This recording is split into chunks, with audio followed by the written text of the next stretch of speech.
Welcome back my YouTube channel. ఇది మనకందరికి తెలిసిన విషయమే. దీన్ని కంది అంటారండి. కందిపప్పు అంటారు కదా! అది ఇదేనండి. మా పొలంలో ఏసాం. ఎండిపోయిన తర్వాత మా పెద్ద మిషన్ పిలిపించుకోవాలండి. దానికి ఈసారి చాలా డిమాండ్ ఉందండి. అది ఎంత అనేది ఏంటిది లాస్ట్ వరకు చెప్తాను నేను చూడండి. మొత్తం చేశారండి. కంది కొట్టేశారు. కొట్టిన తర్వాత లాస్ట్ మిషన్‌కొచ్చిందండి. అది మనం తర్వాత మిషన్ లోడ్ అయిన తర్వాత ట్రాక్టర్ దగ్గరికిచ్చింది.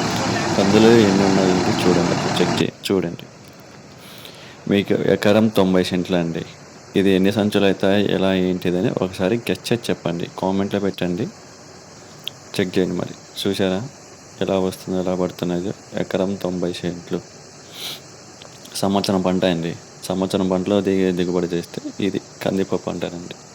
ఈ కంది బ్యాళ్ళు ఎలా ఉన్నాయో చూడండి. మధ్య మధ్యలో బొడ్లు కూడా పడుతున్నాయి.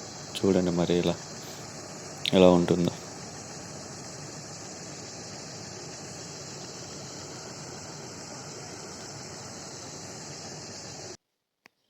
చూశారు కదా పుల్లలు ఎలా వచ్చాయో. ఇవన్నీ మళ్ళీ ఇంటికొచ్చిన తర్వాత మొత్తం చెదురుకోవాలండి. మొత్తం అయిపోయి అందులో ఏమైనా ఉన్నాయా లేదని డ్రైవర్ అనేది చెక్ చేస్తున్నాడు. ఉంటే అందులో కొంచెం కింద పడేస్తాను. Thank you for watching my videos.